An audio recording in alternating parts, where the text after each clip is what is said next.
नमस्कार, शारदा डायरीज में आप सबका स्वागत है। आप सभी को महाशिवरात्रि की बहुत-बहुत शुभकामनाएं। इस वीडियो में महाशिवरात्रि की जानकारी एवं व्रत कथा के बारे में बताया गया है। एक शक्ति, एक रहस्यमय ऊर्जा है जिसे सारा जगत गतिमान है। वैज्ञानिक अभी तक इसे कोई नाम नहीं दे पाए हैं। प्राचीन काल में ऋषियों मुनियों ने इस अज्ञात शक्ति को शिव कहा है। प्रत्येक मास में कृष्ण पक्ष की चतुर्दशी तिथि को शिवरात्रि होती है, लेकिन फाल्गुन मास में कृष्ण पक्ष की चतुर्दशी तिथि को महाशिवरात्रि के रूप में मनाया जाता है। इसके कुछ मुख्य कारण हैं।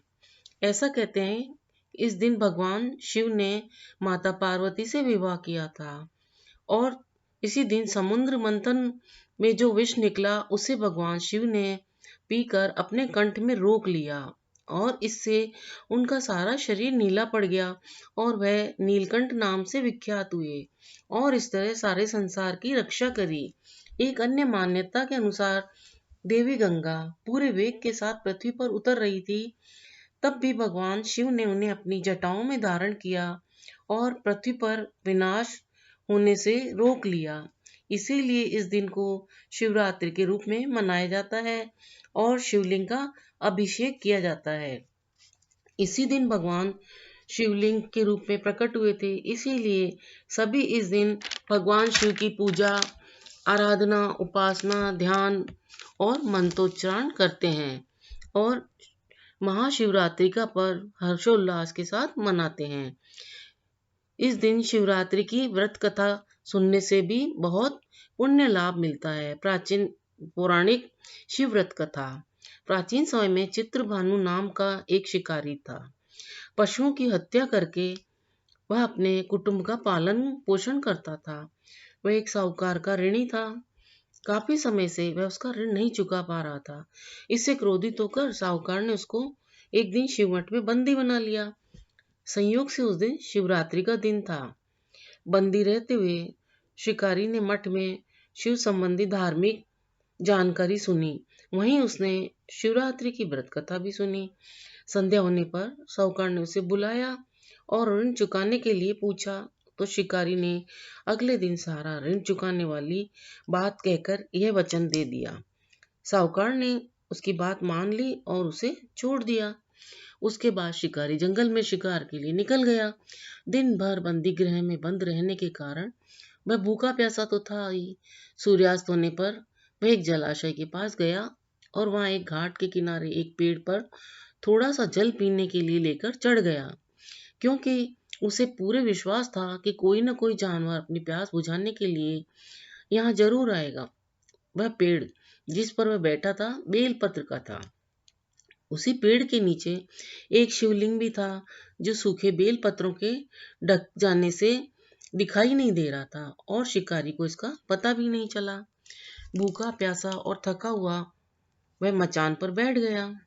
मचान बनाते समय उसने जो टहनियां तोड़ी, संयोगवश कुछ पत्ते शिवलिंग पर गिर पड़े। इस तरह भूखे प्यासे शिकारी का व्रत भी हो गया और शिवलिंग पर बेलपत्र भी चढ़ गए। एक पहर की रात्रि बीत जाने पर एक गर्भिणी मृगी तालाब पर पानी पीने आई। शिकारी ने धनुष पर तीर चढ़ाकर ज्यों ही प्रत्यांचा खींची, उसके हाथ के धक्के से कुछ पत्ते एवं जल की कुछ बूंदें नीचे बने शिवलिंग पर गिर गई और अनजाने ही शिकारी की पहले पहर की पूजा हो गई। यह उस समय की बात है जब पक्षी भी मनुष्यों की भाषा बोल सकते थे और समझ सकते थे। तभी मृगी बोली, मैं गर्भिणी हूँ, शीघ्र ही प्रसव करूंगी। तुम एक साथ दो जीवों की हत्या करोगे तो ठीक नहीं है। मैं बच्चे को जन्म देकर शीघ्र ही तुम्हारे पास आ जाऊंगी, तब तुम मुझे मार लेना। शिकारी ने प्रत्यांचा ढीली कर दी और मृगी जंगली झाड़ियों में चली गई। कुछ देर बाद एक और मृगी उधर से निकली। शिकारी प्रसन्न हो गया। मृगी के पास आने पर उसने धनुष पर बाण चढ़ाया। कुछ बेलपत्र नीचे शिवलिंग पर फिर जा गिरे। अनायास ही शिकारी की दूसरे पैर की पूजा भी हो गई। तभी उसे देख मृगी ने निवेदन किया कि मैं थोड़ी देर पहले ऋतु स्नान से निवृत्त हुई हूँ, कामातुर वृणी हूँ, अपने प्रिय की खोज में भटक रही हूँ। मैं अपने पति से मिलकर शीघ्र ही तुम्हारे पास वापस आ जाऊंगी। शिकारी ने उसे भी जाने दिया। 2 बार शिकार खोकर वह थोड़ा चिंता में पड़ गया। रात्रि का आखिरी पहर बीत रहा था, तभी एक मृगी हिरणी अपने बच्चों के साथ उधर से निकली। शिकारी धनुष पर तीर चढ़ाकर छोड़ने ही वाला था कि वह बोली, मैं इन बच्चों को इनके पिता के पास छोड़कर लौट आऊंगी। तुम इस समय मुझे मत मारो। शिकारी हंसा और बोला, हा हा हा, सामने आए शिकार को छोड़ दूं? ऐसा मूर्ख मैं नहीं।